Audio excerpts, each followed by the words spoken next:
और चलिए बुलेटिन की शुरुआत करेंगे। आपको जानकारी दे दें कि आईएनएस इम्फाल से बड़ी है नौसेना की समुद्री ताकत। तो जानकारी आपको ये भी दे दें कि ब्रह्मोस मिसाइल से लैस गाइडेड डिस्ट्रॉयर नौसेना बेड़े में अभी शामिल और रक्षा मंत्री राजनाथ सिंह की मौजूदगी में बेड़े में शामिल। तो वहीं आपको बता दें कि हिंद महासागर की चीनी दखल के बीच में भारतीय नौसेना अपनी ताकत को बढ़ा रही है। आपको जानकारी दे दें कि हिंद महासागर के अंदर चीन की दखल के चलते भारतीय नौसेना अब अपनी ताकत बढ़ाती हुई नजर आ रही है और पश्चिमी नौसेना कमान में आईएनएस इम्फाल शामिल हुआ है। तो वहीं भारतीय नौसेना के इन हाउस संगठन युद्धपोत डिजाइन ब्यूरो ने तैयार किया है। स्वदेशी निर्मित आईएनएस इम्फाल को मझगांव डॉक लिमिटेड ने तैयार किया। आईएनएस इम्फाल के लिए 16 अप्रैल 2019 को राष्ट्रपति की मंजूरी मिल गई थी।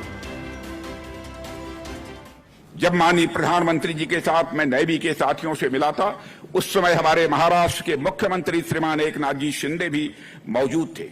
तो मैंने वहां पर भी एक बात कही थी, एक लंबे समय तक वेस्टर्न और नॉर्दर्न बॉर्डर्स पर लैंड बेस्ड थ्रेट्स को ही तवज्जो दी जाती रही है, जिस कारण आर्मी और एयरफोर्स पर तो ध्यान दिया जाता था, किंतु नेवी पर उतना ध्यान नहीं दिया जाता था जितना दिया जाना चाहिए था। लेकिन माननीय प्रधानमंत्री जी के नेतृत्व में उनके विजन ने नेवी के महत्व को रेखांकित किया और आज नेवी पर उतना ही ध्यान दिया जा रहा है जितना कि भारत की अन्य आर्म्ड फोर्सेस पर। साथियों, इसी संदर्भ में आगे बढ़ते हुए मैं आपसे एक बात और करना चाहूंगा। कभी कभी मुझे ऐसा लगता है कि इंटरनेशनल ट्रेड की दृष्टि से देखा जाए तो भारत एक आइलैंड कंट्री है। अब आपके मन में निश्चित रूप से यह प्रश्न उठ सकता है कि भारत आइलैंड कंट्री कैसे हो गया।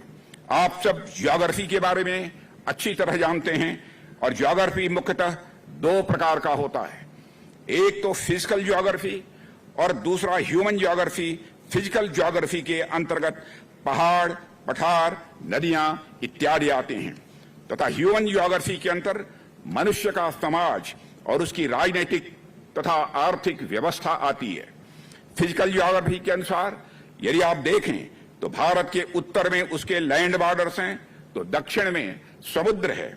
लेकिन ह्यूमन ज्योग्राफी के अनुसार यदि देखा जाए और उसमें भी यदि आप अपना ध्यान हम इंटरनेशनल ट्रेड की ओर केंद्रित करें तो हम पाएंगे कि भारत और दुनिया के बीच जो गुड्स का ट्रेड होता है उसका बहुत बड़ा हिस्सा लैंड बॉर्डर्स की ओर से नहीं बल्कि समुद्र